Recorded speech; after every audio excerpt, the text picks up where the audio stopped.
Bonjour à toutes et à tous. Bienvenue dans ce nouveau webinaire My Happy Job by Moodwork. Aujourd'hui, on va parler de RSE et de tous ses impacts positifs en interne, notamment auprès des collaborateurs. Pour cela, je reçois 2 personnes, pleines de talent justement et qui s'y connaissent bien en RSE. Donc pour commencer, Perrine Lotte, fondatrice du cabinet ICO. Perrine, bonjour. Peut-être tu vas commencer par nous présenter, ICO? Bonjour Céline, bonjour Candice, bonjour à toutes et à tous. Je suis ravie de vous retrouver ce matin. Très synthétiquement, donc moi j'ai fondé ICO donc en 2018 et on accompagne les particuliers et les entreprises sur les sujets de sens au travail, de bien-être au travail, jusqu'à impulser une démarche RSE pour transformer l'entreprise de l'intérieur et avec la direction. Donc à travers des actions de sensibilisation et de formation. Donc voilà, pour ma part, et on est basé à Lyon et on intervient dans toute la France. Et voilà, c'est ce sujet, ce titre-là, je trouve qu'il est super d'aborder ce matin. Donc, Parfait. Bah, merci Perrine. Bonjour Candice. Donc toi, tu es fondatrice du cabinet Reliance. Est-ce que tu veux nous présenter un petit peu, ce que tu fais? Ben oui, avec plaisir. Et ben, bonjour à vous. Pour moi aussi, c'est un grand plaisir d'être là comme à chaque fois. L'idée, c'est que nous, en fait, on travaille depuis Strasbourg, mais on couvre aussi toute la France et on accompagne les structures, qu'elles soient publiques ou privées, et les collectifs de travail, en fait, à travailler le plus efficacement possible ensemble, sans s'entretuer, c'est-à-dire à avoir des process et une organisation du travail qui soit claire et en même temps avoir des relations de travail qui soient les plus épanouissantes possibles. Et ça, pour moi, c'est vraiment au cœur aussi du pilier social de la RSE. Et nous-mêmes, on est un cabinet RSE puisqu'on est labellisé ISO 26000 depuis 2014.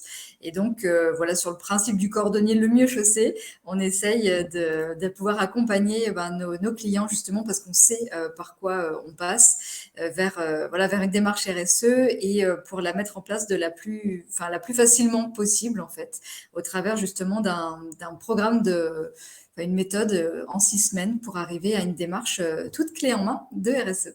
Très bien, merci Candice. Alors, pour nous accompagner aussi, durant ce webinaire, il y a Nathan et Ismaël qui sont en back office, qui sont là pour vous aider si vous avez, voilà des remarques, si vous avez des questions, des petits soucis techniques. N'hésitez pas aussi, à poser toutes vos questions, hein. Vous avez un onglet dédié et on y répondra en cours de discussion ou, à la toute fin. Voilà, donc on va commencer, donc sur ce sujet, de la RSE comme levier d'engagement. Il y a de nombreuses études, sur le sujet. Une dernière en date, une étude Opinionway, pour l'éditeur de logiciels Kelio, stipule que 83 des salariés s'intéressent aux valeurs défendues par l'entreprise et à sa démarche RSE, et pour 77 c'est aussi un facteur d'attractivité. Alors, est-ce que pour commencer, on peut dire que tout simplement la RSE, c'est la meilleure alliée de la marque employeur? Qui veut commencer à répondre sur cette question? Candice, peut-être? Oui, oui, oui. Effectivement, pour moi, la RSE, c'est vraiment le vrai levier, enfin, le concept qui permet de répondre aux problèmes qu'on peut se poser en interne dans l'entreprise, et notamment le fait de renforcer sa marque employeur, puisque ça permet de montrer aussi la cohérence entre ce qu'on est et ce qu'on fait, donc ce qu'on est dans les valeurs qu'on incarne, les engagements qu'on a, etc. Et ce qu'on fait, ce qu'on va communiquer et comment les autres, enfin nos parties prenantes ou notre écosystème vont nous percevoir et notamment les candidats. Et c'est vrai que avoir une marque employeur attractive aujourd'hui, ça me paraît quelque chose dont on ne peut plus Bien sûr. s'en passer en fait. Et nous, on en voit vraiment les résultats parce qu'en effet, on n'a jamais eu aucun problème de recrutement, par exemple. Et toutes les semaines, je reçois au moins 3 candidatures spontanées et qualifiées par semaine, et ce depuis des années. Et à chaque fois, les candidats en fait nous disent que c'est parce qu'ils ont vu sur les réseaux ou sur notre site, enfin cette démarche RSE qui les avait engagés un petit peu plus, quoi. D'accord. Mais donc ça, c'est clairement un facteur d'attractivité. Pour autant, est-ce qu'on sait réellement ce qu'est la RSE? Et je parle alors peut-être que les candidats savent, mais les entreprises elles-mêmes? Non, ouais, pas forcément. Effectivement, c'est vrai que c'est un concept qui est hyper galvaudé et souvent on a tendance peut-être à faire une montagne de la RSE. Soit on la confond avec le développement durable, soit on se dit que ce n'est que l'environnement et donc une fois qu'on trie ses déchets, c'est OK, on est RSE. Et en réalité, non, pas du tout. Il y a vraiment des actions qui sont toutes simples et qui peuvent être basiquement être mises en place dans le quotidien et qui ne coûtent aucun budget, mais il faut juste simplement un peu de réflexion et un peu d'imagination. Et enfin voilà, je pense que Perrine devrait voir ça aussi dans ses références, dans ses expériences. Mais nous, on le dit souvent à nos clients que ne serait-ce que les équipes en fait aient un endroit pour déjeuner ensemble et faire réchauffer les plats qu'ils amènent. Voilà, par leurs propres moyens. Déjà ça peut être une action RSE. On n'est pas obligé de construire une flotte de véhicules électriques, d'acheter des vélos électriques pour tout le monde, enfin, d'avoir des paniers de légumes et d'obliger tout le monde à les acheter. Enfin, c'est pas du tout ça. La RSE, ça s'inscrit vraiment dans un quotidien et c'est pas là pour surcharger. Au contraire, en fait, la plupart du temps, les entreprises font déjà des actions naturellement qui sont très bien, mais elles ne les raccrochent pas forcément au concept de RSE, en fait. Donc, je pense qu'il faut beaucoup déculpabiliser ce qu'on fait. D'accord. Perrine, ça aussi, tu l'as constaté, cette méconnaissance, cette zone de flou qui reste autour du concept de RSE? Bah alors, oui et je trouve que c'est intéressant, Candice, que tu parles justement des candidatures qu'on reçoit. Enfin, moi aussi, j'en reçois et puis, nous, on accompagne aussi les particuliers sur, voilà, ces sujets de sens, comment évoluer professionnellement avec, ce besoin de s'engager pour ces défis de société et en fait, il y a beaucoup de personnes qui veulent se former à la RSE, qui veulent contribuer, changer de métier pour être avec, cette formation RSE. Hem Et pour autant, en fait, il y a pas forcément, de job, en fait, autant que les personnes qui se forment et je trouve que c'est aussi intéressant de parler de ça, de se dire, bah, dans les entreprises, la RSE peut être aussi collaborative et pas uniquement d'avoir quelqu'un qui a ce titre, de, directeur RSE, de, responsable RSE et parfois, en fait, cette, casquette, elle est en plus de d'autres, hein, donc je trouve que c'est intéressant de se dire que, on peut l'apporter collectivement au quotidien si tant est qu'à un moment donné, on démystifie, du coup, quels sont les fondamentaux? Qu'est-ce qu'on fait déjà? Qu'est-ce qu'on peut mieux faire? Ou en tout cas, quels sont les leviers stratégiques sur lesquels on veut, travailler en fonction de notre secteur d'activité et des envies de chacun. Donc voilà, c'est ce que, je voulais, ajouter par rapport à ça et oui, bien évidemment, en 2023, on parle beaucoup de marque employeur, d'engagement des collaborateurs. Je trouve que ça commence là, on sent, qu'on associe enfin, l'engagement des collaborateurs à, ces défis de société, comment, finalement on les relie en fait à l'entreprise aussi, pas que, je trie mes déchets, je vais au boulot en vélo. C'est comment aussi l'entreprise bouge par rapport à ça et pas uniquement par rapport à, un rapport, qu'il faut, légalement, du coup faire, écrire, mais vraiment d'incarner ça de manière, de faire ruisseler ça en fait au niveau de chaque strate de l'entreprise. Donc, ouais, je trouve que c'est en 2023 hyper intéressant de se pencher sur ces sujets, aussi avec les collaborateurs et que forcément, oui, c'est vecteur de marque employeur, d'engagement, de fidélisation, enfin tout ce qu'on entend de cohésion, ces mots, oui, galvaudés, mais en tout cas, ça fait du bien de les dire parce que oui, c'est quand même la finalité. Mais du Voilà. coup, par qui ça doit être impulsé? Alors, est-ce que ça doit être impulsé par la on va dire la tête, la direction de l'entreprise? Est-ce que ça va être impulsé par les managers, par, les collaborateurs eux-mêmes, ou est-ce que ça vient à tout niveau? C'est quelque chose de collectif? Mais déjà l'impulsion en elle-même, d'où doit-elle venir? Est-ce ouais, je tu Candice, je Non, vas-y, Comme vous vas-y. souhaitez, Perrine, comme ce qui est. D'accord,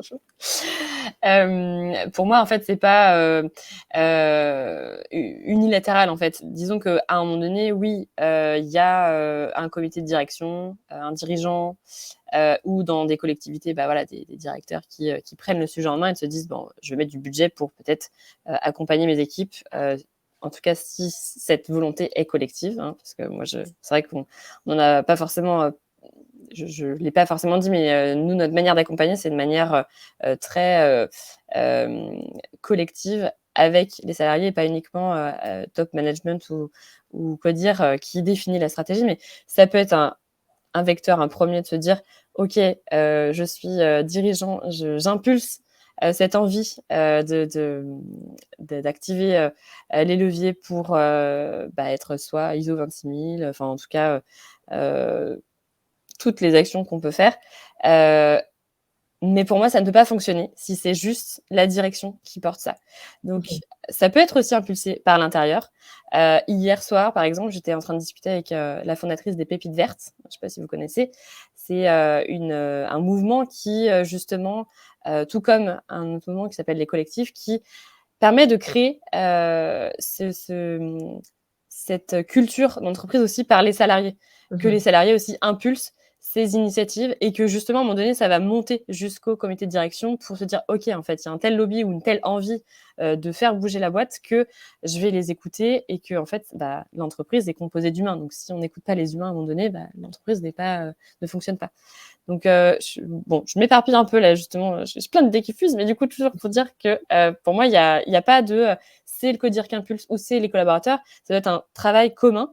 Et oui, à un moment donné, si l'entreprise doit se transformer, forcément, le budget, à un moment donné, il est tenu par les directions. Donc, ça vient un peu toucher ça. Mais en tout cas, ça peut être aussi les salariés en se mobilisant qui disent, en fait, juste, c'est une évidence, il faut qu'on agisse là-dessus. D'accord. Candice, tu avais un point de vue sur cette question? Ouais, effectivement, je partage ce que dit Perrine, mais malheureusement, en tout cas, nous, ce qu'on constate, c'est que souvent, les codir ne comprennent pas ce qu'est la RSE et ce que pourrait apporter la RSE et ne font pas forcément le lien entre s'inscrire dans une stratégie RSE pour pérenniser aussi l'entreprise. Parce que la RSE, oui, c'est une clé pour mobiliser ses talents, mais c'est aussi une clé pour assurer la survie de l'entreprise. Et surtout en ce moment, enfin depuis là 2-3 ans, on l'a bien vu. Et je pense que les entreprises qui tirent vraiment leur épingle du jeu en ce moment et qui sont en pleine croissance et pas en décrépitude complète sont celles qui se sont posées déjà ces questions-là depuis plusieurs années et qui continuent de se les poser. Parce que concrètement, de quoi on parle quand on parle de RSE? On parle en fait ça nous oblige en réalité à se poser des questions qu'on se poserait pas forcément sur la cartographie de ses risques, sur la cartographie de ses parties prenantes, de regarder un petit peu comment est-ce qu'on peut s'améliorer. En fait, pour moi, c'est vraiment une logique d'amélioration continue et d'engagement de progrès, mais pas une mise en conformité comme on pourrait avoir l'ISO 9001 ou l'ISO 14001, etc. On n'est d'ailleurs pas du tout obligé d'aller vers une certification, mais l'idée, c'est vraiment en fait juste de se poser des questions. Et en ça, l'entreprise ne peut que récolter des fruits. Mais souvent, c'est vrai que les directions se disent que ça va coûter trop cher, que ça va être laborieux, que ça va être super long. Alors que non, en réalité, ça peut être hyper fluide, simple et facile. Mais par rapport à ça, c'est quand même toujours mieux que la direction soutienne, qu'il y ait des chefs de projet ou des référents RSE ou HSE ou QHSE. Enfin, voilà, ça dépend vraiment des personnes qui sont en présence. Mais en fait, c'est une démarche collaborative, mais on n'est pas obligé de tout 100% faire en collaboratif. C'est comme dans le management d'ailleurs. On va pas faire du management participatif sur 100% des sujets, 100% du temps. La RSE, c'est un peu pareil. En fait, on va faire une partie collaborative un peu au début, peut-être pour monter un peu le projet. Et puis après, on va travailler peut-être en petit comité de pilotage. Et puis ainsi de suite, on va réouvrir la démarche. Mais voilà, c'est pour ça que ça se construit en fait vraiment de façon structurée en fait. D'accord. Tout à l'heure, justement, tu mentionnais des actions que les entreprises faisaient peut-être déjà sans se rendre compte que ça rentrait dans le cadre, on va dire, d'une démarche RSE. C'est-à-dire, si celle qui souhaite réellement se lancer, par quoi doit-elle commencer? Faire un état des lieux, puis ensuite construire un plan d'action? Ouais, effectivement, moi je dirais que c'est toujours important de savoir d'où on part et donc de faire au moins un mini autodiagnostic. Et pour ça, d'ailleurs, si ça vous intéresse, nous, on en a un qui est gratuit et qu'on peut mettre à disposition pour vraiment déjà au moins un peu s'auto-évaluer, de se dire, OK, sur les 7 questions centrales que compte la RSE, est-ce qu'on est plutôt bon, plutôt moins bon sur X ou Y sujet et ça nous oblige en fait à balayer un petit peu assez largement sur le pilier social, les conditions de travail, la gouvernance, etc. etc. Mais aussi le pilier économique sur comment on répartit les richesses, par exemple, ou aussi les relations qu'on peut avoir avec ses fournisseurs, ses sous-traitants, sa satisfaction client. Voilà, en fait, ça vient toucher vraiment toutes les problématiques qu'on peut avoir. Et après, la partie environnementale aussi, parce on se rend compte qu'on peut aussi faire des vraies économies. En fait, il y a des études là qui sont récemment sorties, notamment sur le site de Vendredi, qui a sorti un baromètre RSE. Je pourrais aussi remettre la source. Mais 63% en fait, des entreprises qui se sont engagées dans une démarche RSE constatent une nette amélioration de leur rentabilité. Et ça, je pense que c'est vraiment pas négligeable aussi. Donc, effectivement, partir déjà de se faire un mini diagnostic et puis après, au fur et à mesure, de vraiment se poser la question de son objectif. Pourquoi, clairement, je fais une démarche RSE? Donc, quel est le sens, mais aussi pourquoi, c'est-à-dire pour aboutir à quoi concrètement, en sachant qu'il n'y a pas vraiment de fin à une démarche RSE, évidemment, puisque c'est une logique d'amélioration continue, mais c'est plutôt de se dire qu'est-ce qu'on voudrait en retirer. Est-ce que justement, c'est aussi pour arriver à faire quelque chose de plus collaboratif, de fédérer ses salariés? Est-ce qu'on veut impliquer ses clients, ses partenaires? C'est toujours assez sympa, quoi. Perrine, ça, c'est quelque chose qu'il faut aussi beaucoup associer aux ressources humaines. Je crois que c'est quelque chose aussi que vous défendez beaucoup chez ICO. Oui, c'est vrai que nous, on va être un petit peu moins sur le... Enfin, en gros, nous, notre façon d'accompagner, elle a été le fruit d'une réflexion en partant du bilan de compétences qu'on accompagnait chez les personnes qui étaient en quête de sens, qui sont de plus en plus... on sent vraiment que post-Covid, ça a explosé, hein, je vous apprends rien. Mais cette volonté de changer ou d'évoluer professionnellement au service des défis de société. Et du coup, nous, on s'est dit, mais c'est fou parce qu'il y a beaucoup de gens en fait, qui veulent transformer les choses, que ce soit au niveau écologique, au niveau du management, au niveau du bien-être au travail, au niveau de la relation avec ses clients, ses fournisseurs. Enfin, bref. Et ces personnes-là quittent la boîte alors qu'elles pourraient y rester parce que elles aiment ce qu'elles font. C'est juste la manière de le faire ou en tout cas le fait d'être... pas finalement écouter ou en tout cas de ne pas sentir que ces valeurs, elles peuvent les amener en fait dans l'entreprise comme une valeur ajoutée aussi. Et donc, c'est sur ce constat-là qu'on a commencé à accompagner les entreprises. Et du coup, nous, on part d'abord de l'humain individuellement, collectivement, puis justement de dire qu'est-ce qu'on fait ensemble pour... qu'est-ce qui nous relie ensemble, quelle est notre raison d'être pour justement aboutir à cet ikigai d'équipe. Et donc, c'est cette initiative de lancer une démarche RSE. Mais déjà, en partant de cette première étape, qui suis-je? Quelles sont mes valeurs, mes forces, mes talents? Qu'est-ce que je peux mettre à contribution pour l'entreprise? Quel est mon équilibre de vie pro-perso? Et donc, ensuite, cette deuxième phase de comment on fait mieux ensemble? Qu'est-ce qui pêche? Qu'est-ce qui fonctionne? Qu'est-ce qui nous connecte? Qu'est-ce qui fait qu'on a une vraie efficacité ensemble, qu'on a envie de se lever le matin, que on sait pourquoi on travaille. Et du coup, ça questionne aussi la façon de collaborer jusqu'à se dire, quelle est notre raison d'être et qui va faire que derrière, on va définir aussi la manière de s'engager vers une feuille de route RSE. Et après, quand je dis RSE, pour moi, c'est un champ des possibles qui est énorme. Mais c'est quand même relié d'abord à le collaboratif, l'humain. Alors, ça peut paraître un peu utopique comme ça.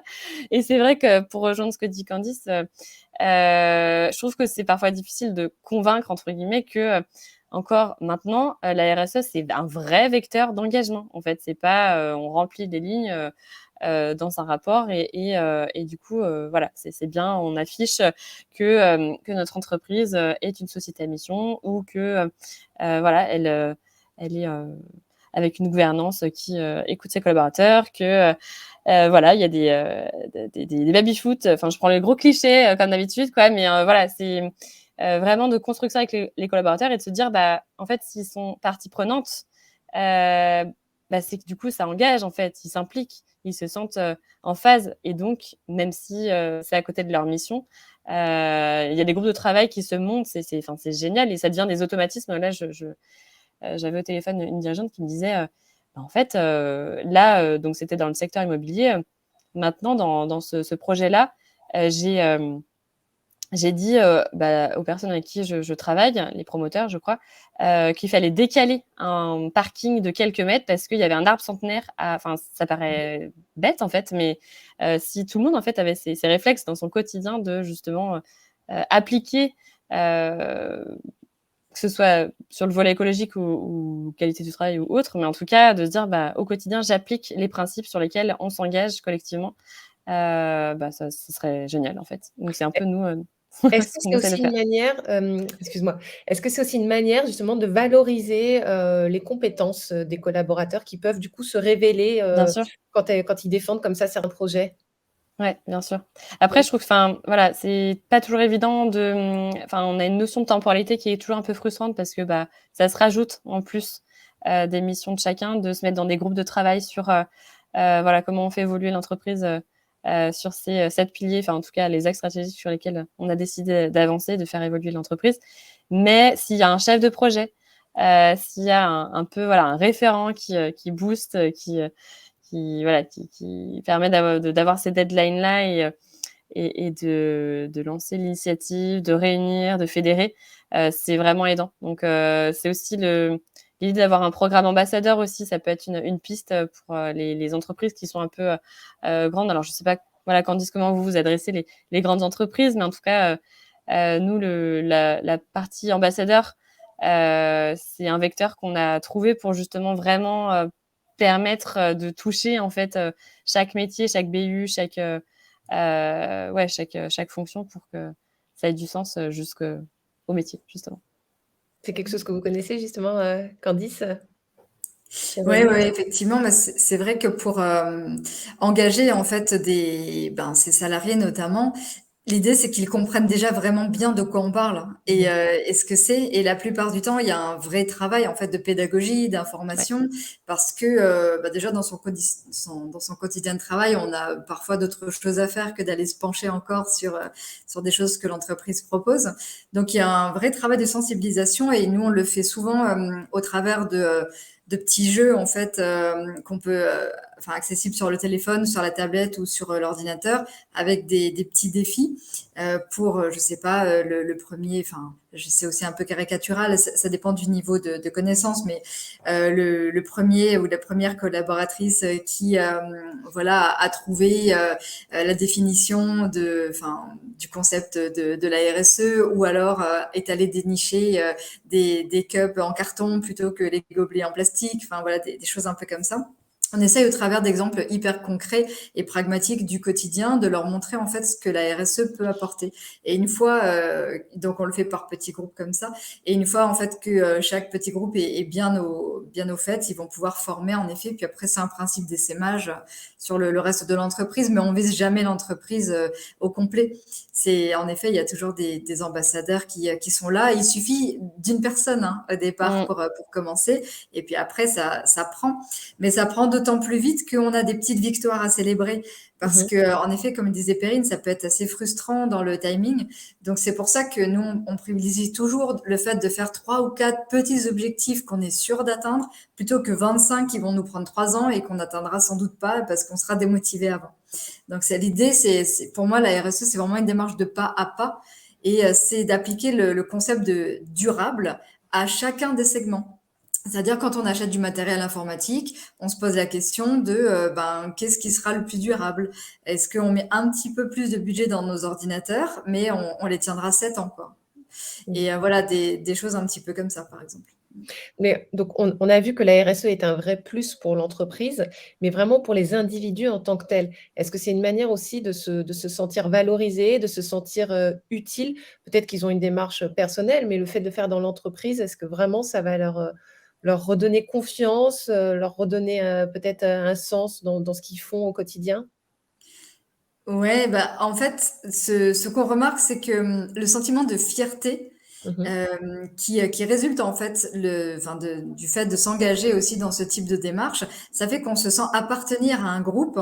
Et quand on est fier d'appartenir à un groupe, en général, on se mobilise aussi un petit peu plus. Mais parce que souvent, enfin, nous en tout cas, c'est ce qu'on a pu constater. Je sais pas si Perrine le voit aussi, mais j'imagine. Mais c'est une sorte de dissonance en fait entre le salarié dans son côté perso individuel et le salarié dans son côté pro.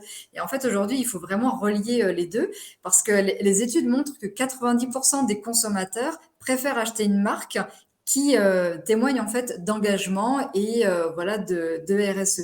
Donc dans nos quotidiens, on va privilégier des marques, on va faire super attention à ce qu'on achète, etc.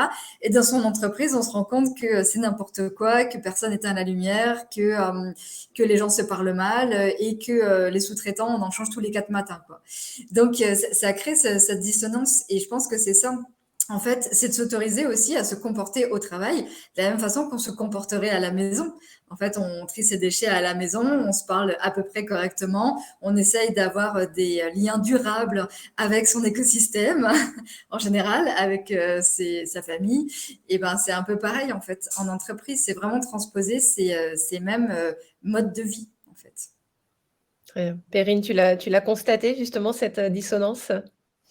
Bah, c'est ce que je disais tout à l'heure, nous, c'est le point de départ de pourquoi on accompagne les entreprises. C'est de se dire, mais en fait, oui, on est une personne, enfin, le pro, le perso ne devrait pas être séparé, enfin, sur cette question de valeur et de quotidien, finalement. Enfin, je parle très clairement, en fait, si on passe 80 000 heures de notre vie au travail, en fait, juste là, comme ça, en voyant ce chiffre, on se dit, autant les mettre à profit ou au service de quelque chose dans lequel je me sens bien et utile.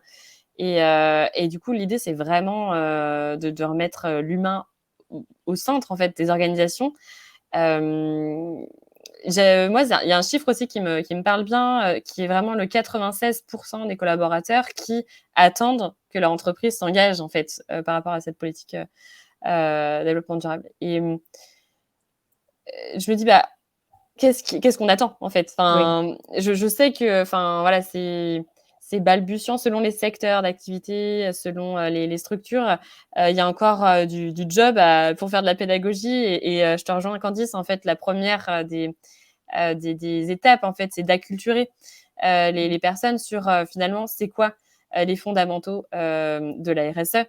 Mais même avant ça, en fait, c'est quoi, en fait, enfin, je reviens à mes fameuses 3 étapes qui me paraissent essentielles, mais avant de parler de RSE, c'est quoi qui nous caractérise, en fait? Qu'est-ce qui nous relie, l'humain, pour justement se dire: «OK» et par rapport à ces enjeux, comment on se situe par rapport à notre, façon de fonctionner, notre secteur d'activité, nos métiers, notre raison d'être? Et donc je ne sais plus où je voulais en venir, mais mais du coup, ouais, j'ai un petit bug là, mais Mais moi, j'avais aussi une autre question. Donc engager, oui, mais comment on engage justement ses collaborateurs, dans le cadre actuel où beaucoup d'entreprises, sont en les collaborateurs sont en télétravail, où, les équipes sont éclatées, certaines sont en hybride, d'autres en full télétravail. Comment on fait dans ce contexte-là? Je peux commencer Oui. si tu veux. Mais vas-y. moi, je dirais que c'est vraiment la communication qui est essentielle en fait, plus que jamais la transparence de l'information, de bien se faire passer aussi les informations sur le bon canal d'information, c'est-à-dire pas tout par mail ou pas tout sur un canal WhatsApp si on a un canal de communication comme ça, mais de vraiment expliquer le plus possible ce qu'on est en train de faire, pourquoi on le fait, qu'est-ce qu'on en attend, et ouais, transférer ces informations-là comme ça, et d'avoir des temps aussi peut-être sacralisés pour pouvoir en parler. Et ça me paraît vraiment la base. Mais tout ça, en fait, enfin, cette communication ou cette transparence de l'information, c'est vraiment le pilier aussi de la confiance. C'est de se dire que j'ai confiance dans l'information qui m'arrive, j'ai confiance aussi dans l'entreprise parce qu'elle s'engage. Et la RSE est aussi ça, en fait. On aurait aussi pu mettre comme titre la RSE comme clé pour engager en termes de confiance les collaborateurs. Parce que on a quand même... Enfin, il y a quand même souvent un paradoxe entre les entreprises qui ne font enfin, qui ne se sont jamais intéressées de près ou de loin à ce type de sujet. Et on constate souvent, alors il n'y a pas toujours un lien de cause à effet, mais voilà, quand même, on constate souvent que c'est les entreprises où il y a le plus de turnover, d'absentéisme, que il y a un climat, enfin, de non-confiance qui règne. Et voilà, et ça permet vraiment d'assainir aussi les choses. Bien sûr, ça se fait pas en un jour. Mhm. Mais on va plus facilement en fait cimenter un terreau de confiance autour de ce type de sujet, forcément. Bien sûr. Perrine, toi, tu avais un point de vue justement sur comment engager quand les équipes sont à distance, éclatées, enfin voilà. Je te réponds dans un instant, mais j'étais en train de me dire par rapport à ceux qui nous regardent, finalement, j'étais un peu curieuse par rapport à ce qu'on se dit, parce que je vois qu'il n'y a pas forcément de réaction, et je me dis, en fait, vous, par rapport à cette phrase, la RSE, la clé pour mobiliser vos talents, comment vous situez Est-ce que c'est quelque chose auquel vous êtes auquel oui, vous êtes convaincu en fait que c'est ça qu'il faut mettre en place, ou est-ce que c'est voilà, vous êtes en questionnant par rapport à ça? Parce que ouais, comment vous situez? Je serais hyper intéressée, puisque je me dis on est en train d'échanger sur nos convictions et on est hyper raccord toutes les trois, je pense, mais du coup voilà de savoir. Tout à fait. Alors en Enfin effet, bref, donc j'avais ce Frédéric nous dit petit. si c'est sincère et pas un effet de mode. Vous pensez que ça pourrait être un effet de mode? Non, ce n'est pas Ah dans vos si, mais convictions, mais Non. peut-être c'est ça aussi, peut-être ça fait partie des idées reçues qu'il y a autour de la RSE? ah non, mais après, enfin, franchement, on va pas se mentir, hein, c'est clairement un effet de mode et il y a des entreprises qui y vont parce que justement, elles attendent des résultats qui peuvent être un peu fallacieux de se dire, on va pouvoir attirer plus de candidats, on va pouvoir attirer plus de parts de marché, etc. Mais en fait, au bout de quelques mois, elles se rendent compte que ça ne fonctionne pas du tout parce qu'en effet, si ça se sent tout de suite en fait si l'incarnation n'est pas là dans ce qu'on fait. Mais en fait, il y a aussi là des réglementations qui sont en train d'arriver à partir de 2024 à la CSRD. Et donc, forcément, les entreprises, pas encore, mais elles vont paniquer là dans quelques années pour pouvoir y aller. Et donc, ce sera intéressant aussi de voir. C'est pour ça que la question du sens de pourquoi je vais dans une démarche RSE pour mobiliser mes talents, oui, mais en fait, on peut mobiliser ses talents aussi autrement, pas forcément qu'en faisant de la RSE. Est-ce que le fait justement qu'il y ait ces réglementations, ça ne va pas porter un coup de frein et un coup de froid auprès des entreprises qui vont vraiment le voir comme une obligation, comme quelque chose de lourd? Et tout l'inverse de tout ce qu'on vient de se dire, à savoir que ça peut être quelque chose de très facile à mettre en place. Bah, enfin, ouais, je sais pas si, enfin, pour moi, enfin, après, je pense que dans le pays dans lequel on vit, en France, parfois, c'est la contrainte qui fait que on se met en marche. Alors, voilà, c'est moi, je le vois plutôt comme une opportunité, clairement. Après, je mets le gros warning pour aussi, oui, bien vérifier que les démarches soient incarnées, que ce soit authentique. Enfin, en tout cas, que voilà, les actes suivent les intentions, ou en tout cas ce qui est posé sur le papier. Et du coup, pour reprendre ta question juste avant sur l'engagement par Dans le cadre du télétravail ou du Ouais. travail hybride, oui. Du coup, comme justement on a eu le cas récemment, je suis complètement en phase avec ce que tu dis, Candice, et je compléterais aussi peut-être par rapport à ça sur la notion de ritualisation, de temps fort en fait pour justement faire en sorte que les personnes, oui, se parlent, mais aussi de collecter leurs idées, leurs envies, et d'en faire quelque chose. Typiquement, on a fait par exemple un sondage collaboratif sur qu'est-ce que vous choisissez par rapport à la raison d'être qui a été définie avec un comité projet dont certains ambassadeurs. Du coup, ça peut être un levier pour justement faire impliquer des personnes qui sont en remote, à distance, et qui ne sont pas forcément dans une structure où on peut demander à tout le monde de participer aux ateliers. Et donc, voilà, il y a aussi ces outils qui sont collaboratifs, qui permettent de sonder les avis, de récolter des idées, et aussi de diffuser ce qui est fait. Je pense que tu parlais de célébration sur les petits pas, les petites actions. En fait, c'est exactement ça. C'est ce qui permet aussi de se dire, tiens, l'entreprise s'engage sur ça. Et du coup, de nourrir ce sentiment d'appartenance et cette fierté, justement, que l'entreprise avance, et inspirer aussi sur, justement, sur ses missions au quotidien. D'accord. Je rappelle en effet, hein, n'hésitez pas, pour ceux qui nous suivent, à poser vos questions, dans l'onglet questions. On y répondra très bientôt. Pour revenir sur ce sujet, voilà, donc de RSE parfois méconnu, la formation, c'est, important aussi. J'imagine, c'est quelque chose que même vous pourriez proposer l'une ou l'autre?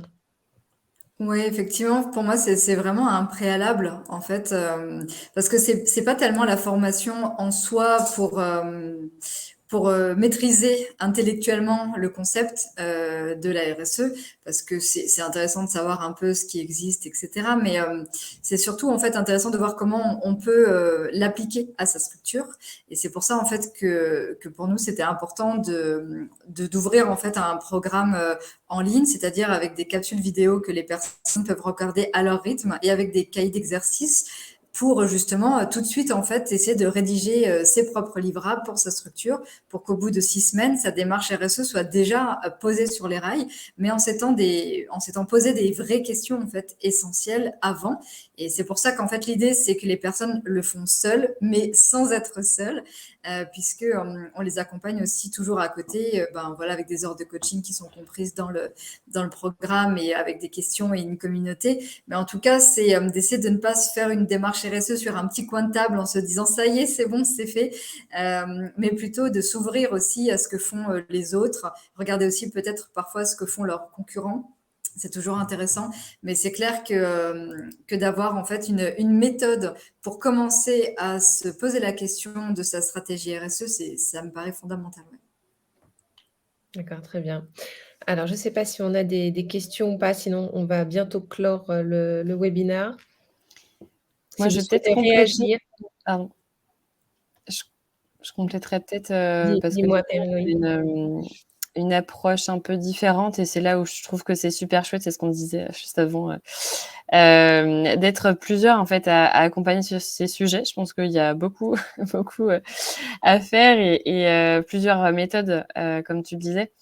Nous, on mise sur la mise en lien en fait des personnes, de le faire ensemble par atelier, de se réunir, de se poser autour d'une table et justement, bah, encore une fois, ces 3 étapes de qu'est-ce qui me caractérise en termes de valeurs, de compétences et aussi de demander en fait aux collègues en fait en quoi bah, moi je suis bonne, qu'est-ce que tu me vois faire de bien pour justement nourrir cette confiance en soi et la confiance du collectif. Voilà, de travailler cette communication collaborative, de savoir comment mieux fonctionner ensemble jusqu'à se dire, bah, OK, qu'est-ce qui nous caractérise? Où est-ce qu'on veut aller par rapport à ces enjeux et ces piliers? Mais du coup, d'acculturer d'abord. Je pense vraiment ce mot culture est hyper important et non pas d'aller dans la technique forcément, mais de se dire, bah, de quoi enfin sur quoi on part en fait comme feuille de route, comme pilier à prioriser, je veux dire à stratégiser, mais non. Mais en tout cas, voilà, c'est vraiment nous la façon de faire, c'est de l'accompagnement collectif. Voilà, D'accord, pour vous dire un point et c'est d'appui. ce qui va renforcer aussi du coup, c'est ce qu'on disait un peu en préambule avec la marque employeur, mais c'est ce qui va renforcer aussi, on va dire de manière plus globale, l'identité de l'entreprise, l'identité de ce collectif. Complètement, c'est clair. Tout à fait, très bien.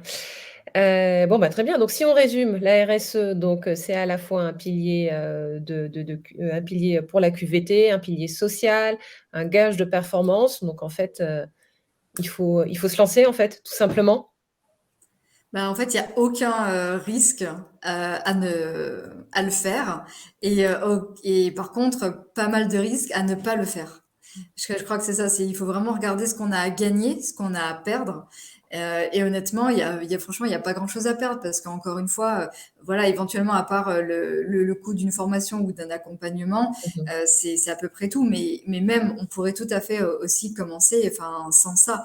Aujourd'hui, il y a pas mal de ressources qui sont disponibles, mais au moins commencer à s'ouvrir de qu'est-ce qui motive l'entreprise à se lancer dans une démarche RSE et surtout, enfin, est-ce qu'on a déjà commencé à mobiliser ses talents avant, ou est-ce qu'on attend que la RSE soit la seule clé pour mobiliser ses talents? Ça, c'est déjà la vraie question à se poser, je pense. Très bien.